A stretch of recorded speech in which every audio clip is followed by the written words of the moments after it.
I'm Paul from Dalkeith Citizens Advice Bureau and the Aspiring Communities Project. Today we're going to be making homemade burgers, homemade coleslaw, homemade potato salad and homemade wedges. Okay, so we're going to start making the burgers. I've got 500 grams of mince, but you can use minced chicken as well and make chicken burgers. I've got 1 onion and 1 egg to bind, salt and pepper and a little oil to fry. So let's get cooking. Okay, so I've got my mince in a bowl and I've chopped up my onion quite finely. Got some salt and pepper, about half a teaspoon of salt, half a teaspoon of pepper and 1 egg for binding. So what you basically do is just put everything in to the bowl. Make sure you wash your hands because you're going to combine all this with your hands. Your salt and your pepper and your egg. And then we'll just combine all this together. Just use your hands and squeeze in. Sometimes it's good to get the kids involved in this because kids love to get their hands all messy. And so I'm combining all this together. Okay, so I've combined all the ingredients into the mince and I've divided it into 6 equal size balls. And what this will make, it'll make 6 beef burgers. You can also freeze your beef burgers when you make them. So what I'm going to do is, I'm just going to put a wee bit of oil on my hand, take a ball and then just make it into a burger shape. So do that with all 6. Okay, as you can see I've made these into the beef burger, so I've made them into equal sizes. And I'm going to cook 2 of these and freeze the other 4. So I'm going to put them in the fridge to chill, and it's important that you put them back in the fridge or when you come to fry them they'll just break apart. So chill them for at least half an hour. So while the burgers are chilling in the fridge, I'm going to make my coleslaw. And for your coleslaw, a couple of carrots, they've been peeled and topped and tailed, some white cabbage and mayonnaise and some salt. Okay, so I've prepared the coleslaw ingredients. I've got the finely shredded cabbage, I've grated up the carrot, and I'm just going to combine the ingredients together. So just fire the whole thing into a big bowl. Add your salt, about half a teaspoon, and a big, good generous helping of mayonnaise, about 3. Should do. I'll put another one in. So, and then just combine all the ingredients together. And there you have your coleslaw. And put it into a bowl and then place it into the fridge until you're ready. And then I'll make the potato salad. We're going to move on now to the potato salad. I've got some leftover baby potatoes that we had last night. Now these are cooked and I'll just put them in the fridge overnight. 2 spring onions and your mayonnaise, and I'm going to start to make the potato salad. Okay, so I've chopped up my cooked cold potatoes into cubes, finely sliced the 2 spring onions, a little bit of black pepper, and we're going to make the salad. So same way, just fire it in a bowl, add your spring onions, add your pepper, and mayonnaise.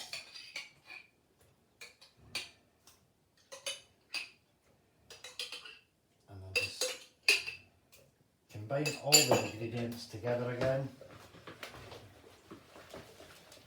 And just be gentle because you don't need to bash up your potato.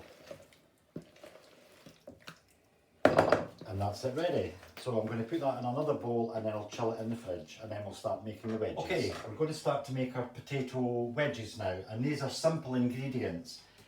Wash potatoes with the skins on. I've got some hot paprika, but you can use normal paprika, garlic powder, some oil, some salt and pepper. And I'm just going to show you how to chop your potato into wedges. Wedges are more healthier than chips, and it's a great alternative to chips basically. So take your potato lengthwise, just cut down the middle, lie it on its side, and then cut 1, 2. So there you have your potato wedges. And the next one. There we go. And I'm just chop the rest up. Okay, so I've got my potato wedges in a large bowl, and you can see that they're fair size. And what I'm going to do now is I'm just going to add in the oil. The reason I add the oil in first, it helps when you coat the dry ingredients like your garlic and your paprika. So just a little drizzle, about a tablespoon. Then your paprika, then your garlic powder, and then a bit of pepper and salt. So great with kids again, get your kids involved, get their hands in, and what you're doing is you're coating all of your wedges as the best you can in the oil, paprika, and you don't need to grease the tray for this because obviously there's oil on the wedges. So there you go, and then you just basically on a baking tray, and I preheat my oven to 200 and turning halfway through, and these usually cook for about 40 minutes, so I would say about 20 minutes, turn them over for extra crispy ones, an extra 5 minutes. So just put them on your baking tray.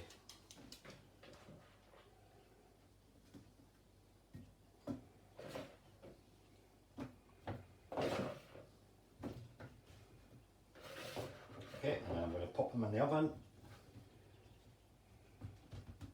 Just wipe my hands, sorry. And the preheated oven, 200 for about 20 minutes, and then turn them halfway through cooking. And we'll start to make our burgers. Okay, the wedges have been cooking nicely and I've turned them halfway through. Just 10 minutes before they're due to come out of the oven, I'm going to cook the burgers now. So you remember I made 6, so I'm only going to use 2 and freeze the rest. So into a hot pan, add your burger.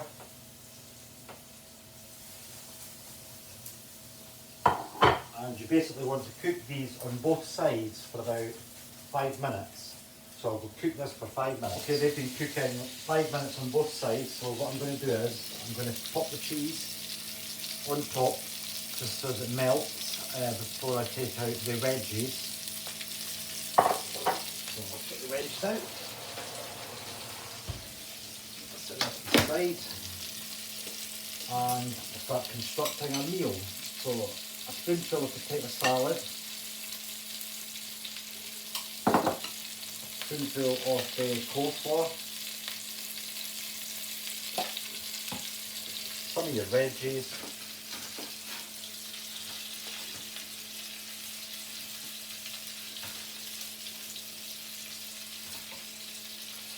and then your butter.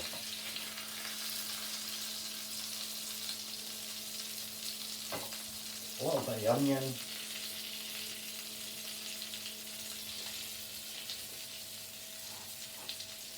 and there you have it, homemade beef burgers with potato salad, coleslaw and homemade veggies. Enjoy!